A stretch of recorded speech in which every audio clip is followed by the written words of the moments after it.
actually the very last screening that we're gonna get permission to do in the mall while it's still here. We're gonna try to have another one, but as of right now, we've been contracted to this one, and usually we don't get 2 years in a row. But we have some people on our side like Ken, and we'll try to like make it work here. However, this very well could be the last screening of Dawn of the Dead in the Monroeville Mall as we know it. So you're very fortunate to be here. You're very fortunate to have the star of the film sitting here, Ken Foree. And I'm going to hand it over to Ken, and we'll have 25 minutes or so of whatever Ken wants to tell you about the film. And if you have any questions, since there isn't a microphone, I'm going to ask you to kind of either, if you're close, project. If you're way back, maybe come up here where I'm standing so everybody can hear you. Is that all good? Sure. All right. Mr.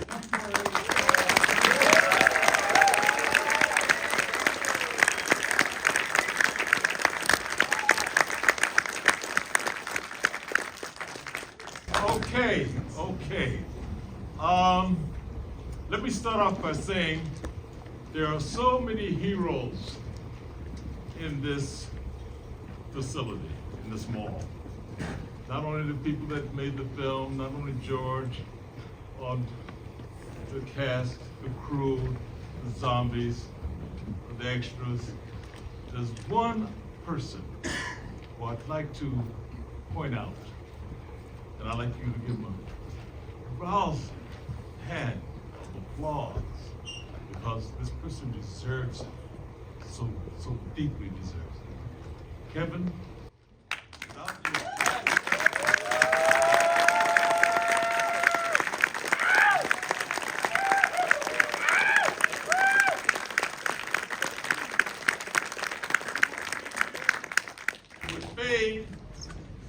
The memories would begin to waver. Nobody would know so clearly what Night of the Living Dead, Return of the Living Dead, Day of the Dead, Land of the Dead, Dawn of the Dead. You wouldn't have this. You owe the memories, the familiarities of these films to this man. And that's Kevin. Give him another one.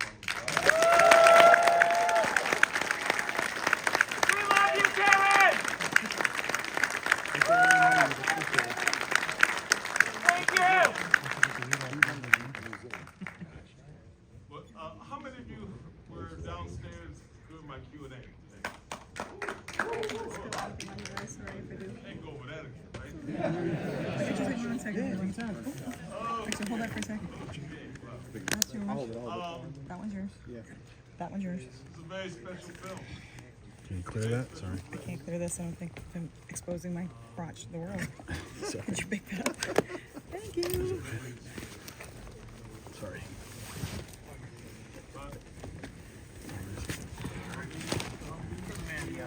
You almost did it.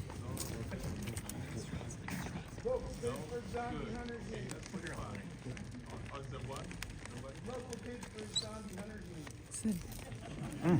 That's for you. You can have your first You don't have to do that. no popcorn. Oh. I couldn't do butter on it because I could not carry everything. It's okay. Thank you. You're gonna mind mine has butter. It's okay. Oh, sorry. Tomorrow you come. Pass those two down. If there's another occasion, you might be able to come see some of us before they take this temple away from us. Remember something else too. That what made the film so popular were those people painted in white, gray paint. Woo!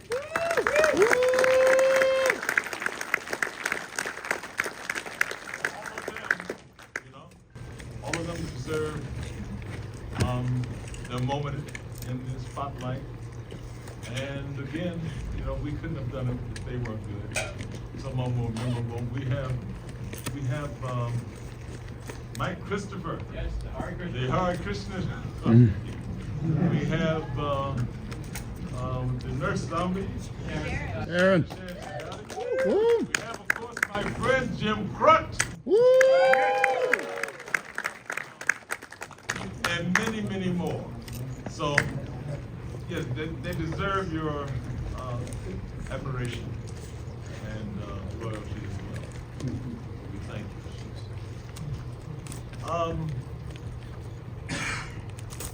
I've already told you, most of you, and most of you were Q&A, so I'm just maybe going over this again.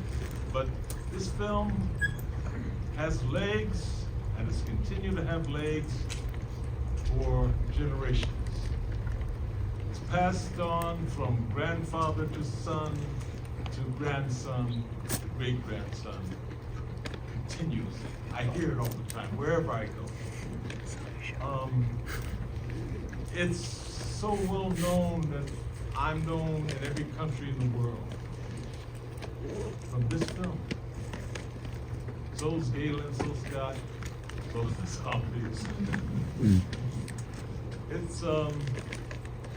It's a unique, low budget, pull it together, make it work kind of film that came out in 1978, 79, and as I told you before, I lost friends.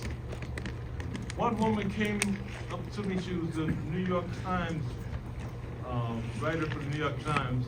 We just had the screening in New York. George was there, and all of us were there, and I had a few people with my party. And this woman came up and she sat with me and said, "Oh, New York, she said, well, how's it feel to kill children?"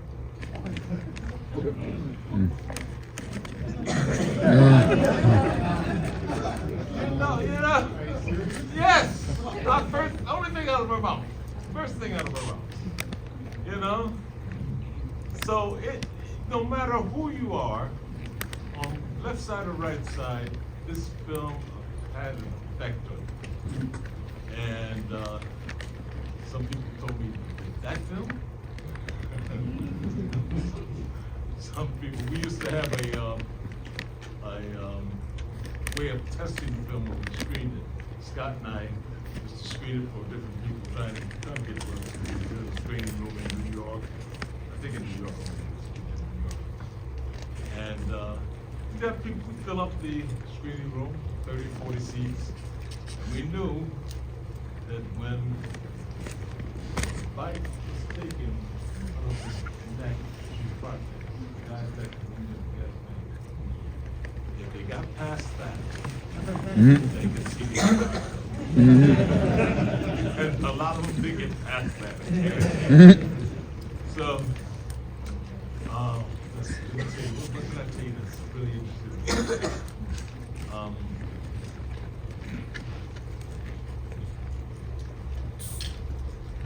As I told you before, and I'm going to tell this, even though you guys have heard, some of you have heard this, it was so well publicized, so well distributed. Richard Rubinstein, Salam Hassanin, Dario Argento in Europe, they put this in every movie house in the country, or in the world. Every drive-in theater, every midnight showing, everywhere they could. Not in just small theaters, they put it in small theaters, they put it in your father's basement, they put it everywhere they could. Large, big theaters. And so that's why you're all here. That's why we continue to have these conventions. That's why I can travel anywhere in the world and people say, Peter, sign this, or will you say the line, or, you know, because of their distribution of that film everywhere. And people love it. Even though we didn't have a lot of money, we certainly didn't have the budget, of Hollywood budget. We didn't have the special effects that you would have in today's market. So it's a unique film. You know? It's well put together. We think, okay, open it up to questions. Before I do that, and I don't know how this is gonna play with you. I don't really care. I'm gonna say it anyway, okay? Kevin just told you, this may be the last time you will see this in this hallowed ground, considered in Monroeville Mall. Maybe the last time you see this film here. So I'm gonna ask you something. And I don't know if you can do it, I may be sounding a little silly. I thought about it, I thought it was a little silly. And I thought maybe it'd be an interesting thing to say. Anyway. Travel with me. Through the ducks. In the basement with David. His shooting. His arm. Travel with me as aliens put it on the makeup.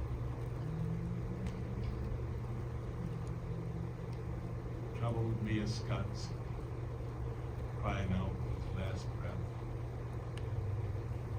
All these scenes, take that adventure with us tonight. You are the character. You are me. David, Scott, Galen. You are in the television studio. You're present. You are part of the cast. It's happening to you. Take this journey with us. It'll be interesting. We'll open it up to our Q&A right now.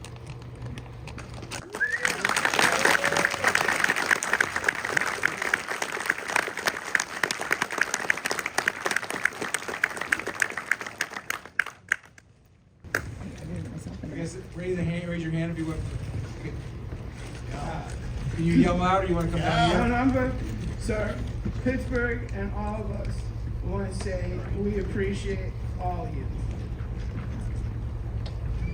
We appreciate you, sir.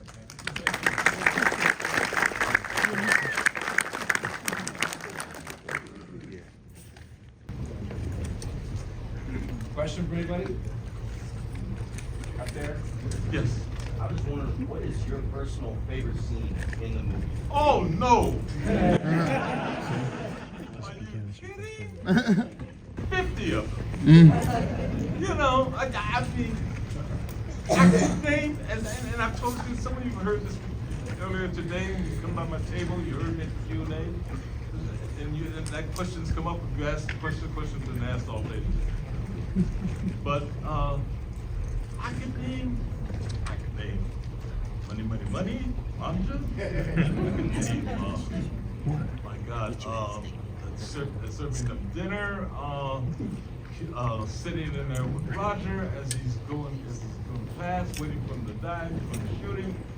I could name the truck scenes. I could name the first scene when I first say, "You're not in here just by yourself."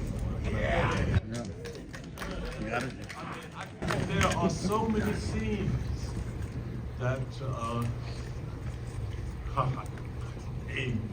walking through that basement in the projects and opening that door and then seeing what was there the first time I saw the effects. The effects were the tops of Eden. I can tell you that. So there were just tons of them. I can't give you one. I can't give you two. I can give you 5 here and then 5 more will pop up. The gun shop scene. That's right. I love that scene. You know why I love that scene? I always wanted to have, as a kid, double barrel, two holsters, the bandoleros across my chest. Cowboys in it. Tennis on the roof. Hey, yes. Hey, yes. Absolutely. Absolutely. I'm in shape too. Okay. Another question? Kev. There was someone up in the corner. I'll go up here. Here's love. Go ahead. Did you have any particular memory with David? He's no longer with us that you'd be willing to share? Aw. On camera with him to make your favorite scene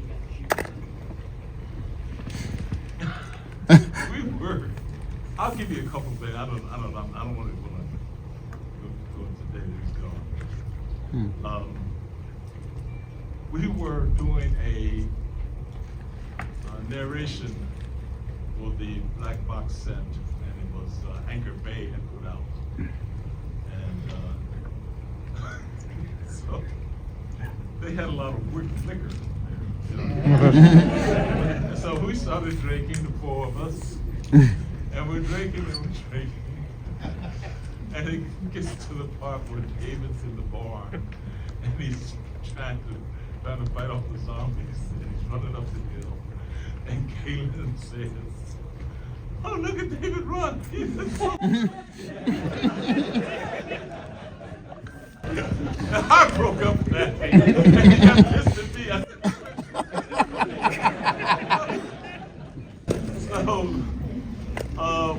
We were. I'll give you another example. None of this sense. When we had that first screening of Dawn, I think I told this. I said this today. I think it's in the Q&A, but I might say it again. We had our first screening, 3 hours long. It was myself, David, about three people from the press, Richard, George, and Kareem Abdul-Jabbar. Wow. Kareem sat down here in first row, we were back here. And so we watched this thing. And we went in during, it was sunup. I mean sunup, it was daytime. And we came out, it was evening. And David and I both, as soon as we opened the door, we turned and looked at each other. And our eyes were that big. We were just in awe of what we had just seen. And it's 3 hours long. I wasn't used to seeing Mike on screen. I did big old long traveling all sorts of Motor Kings, and I did get started in Kojak, but that was a screen like this. And certainly for David. So rest in peace. Yeah. Sorry? Did you do anything different if you had the chance? If I had the chance? If you had the chance to do anything different? Yes. There are a few things I'd like to revisit. Yeah, I won't say what.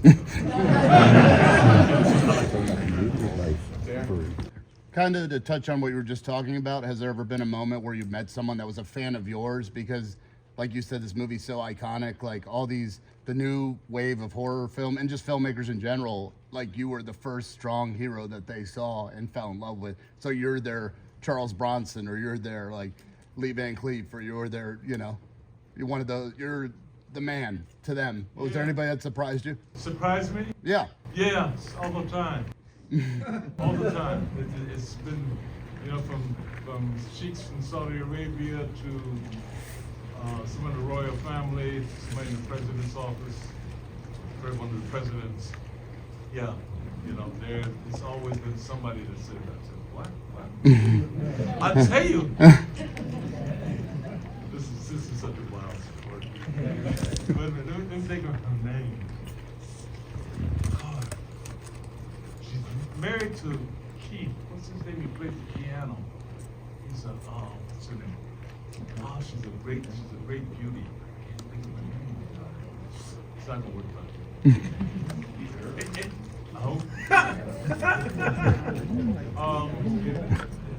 No. She's. Oh, I'm gonna kill myself. Let me just. I'll tell you the story, and.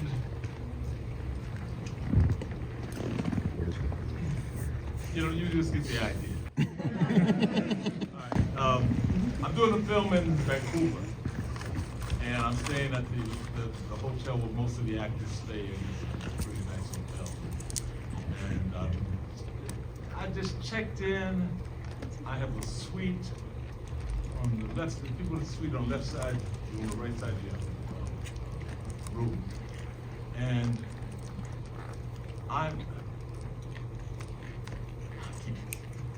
that name just comes and goes. So I turned from the desk, it's late at night, There's only one woman there. And it's kind of dark in the area where I'm going. There's shrubbery and that kind of thing, going to that elevator and around the corner, walk between, some foliage here and there. It's dark. And so I turn, I'm talking to the woman, and in walks this beautiful, absolutely outrageously gorgeous woman. I mean, and if I take her name is Cassandra, right there, guys.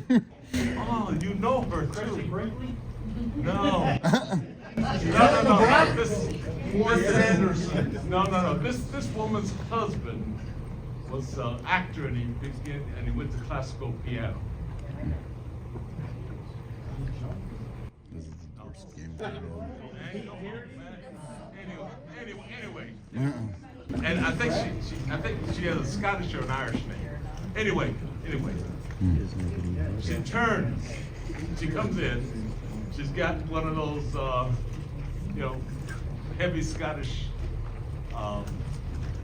collars, with a sweater, that kind of thing. She's got a woolen sport coat.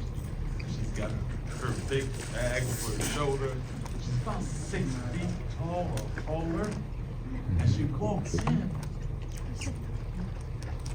This is gonna kill me, because every time I keep talking about it, I see that name past my head. No. No. Why did I bring this up? This is boy.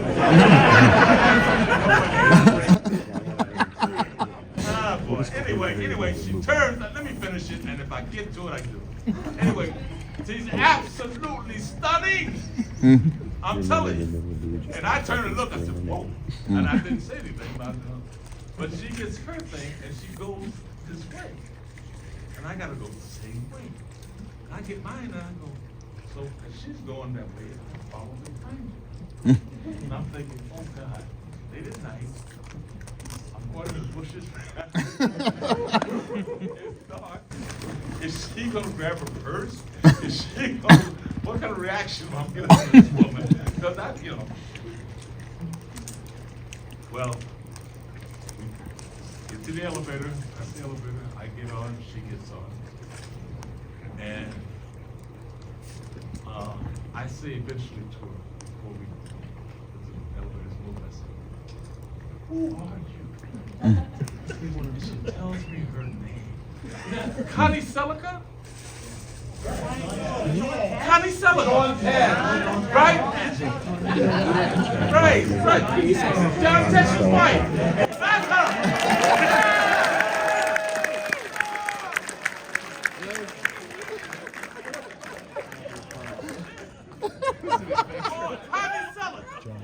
You know how she looks, right?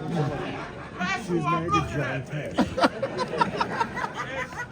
He's a guy who does like the NFL thing.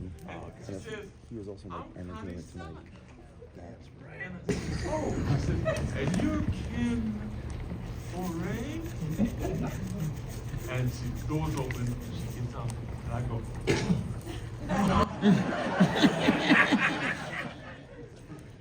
She knows my name? So, yeah, that took a long time to get there. So basically, it has been,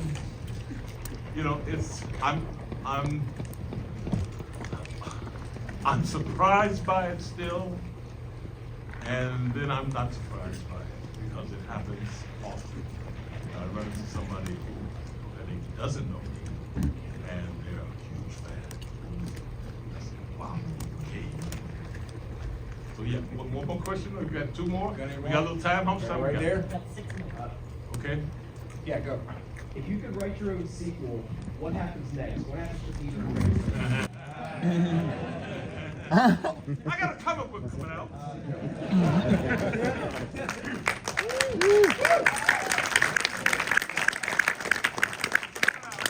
I'm going to I get back to the hotel and send a wire some money to the printer so we can start printing them.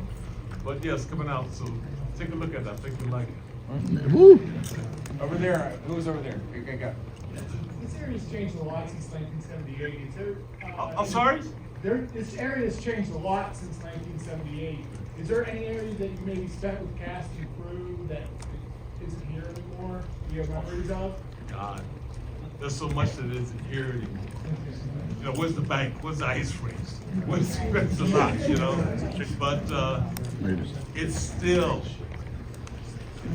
has the always walk life. It's still there. It's still Monroeville. You meant an area that's not in the mall. Yeah, that's not in the mall. Maybe Monroeville somewhere area you spent outside of the time. mall. Did you hang out anywhere around? Oh, did we hang out anywhere Yeah, outside the outside. mall? Oh, God. We didn't have time for that. we lived in Pittsburgh, and we took Scott had his car, so he drove us out to Monroeville. And then we went back to Pittsburgh in the morning. And then we went to sleep, got to sleep, and then we woke up and we came back again the next day. So we did that back and forth. So we didn't go anywhere to party. So speaking of like things that aren't here anymore, so the mall is going to be one of those things. However, this is probably a good time to say that we still have next year. We have all the way until early 2027, and this is a good time to say that in June 12th, 13th, and 14th, will be the last Living Dead weekend. It's in a June, our usual June show, and you come back. Ken will be here. Yes. The first guest word out.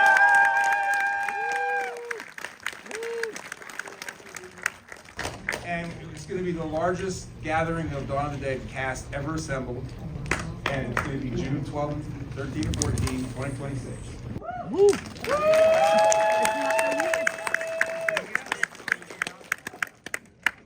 Thank you, Kevin. It's 100% official. We got the contract signed with people, so it's Stop here, right, Kevin? I'm gonna thank he thought he was gonna you. Yes. And everybody, big hand of applause for Ken.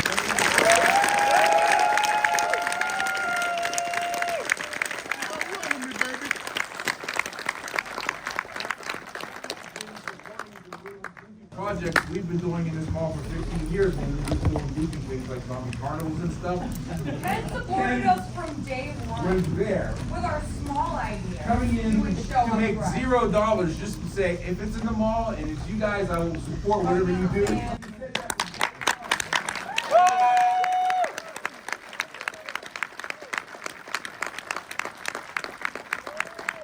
It would have worked if Ken wasn't supporting. And it's always been there. And that's why- We love you, Ken. Ken. Take that journey with us right now, okay?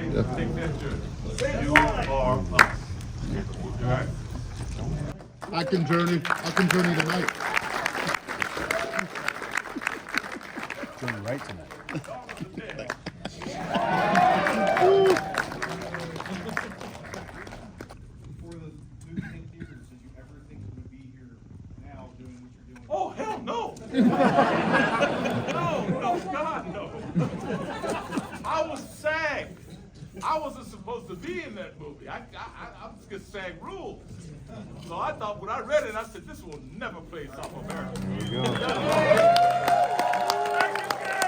you, Ken. We love you.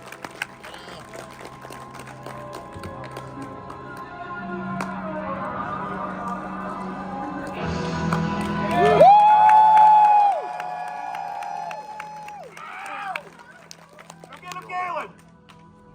Shit's really hitting the fan.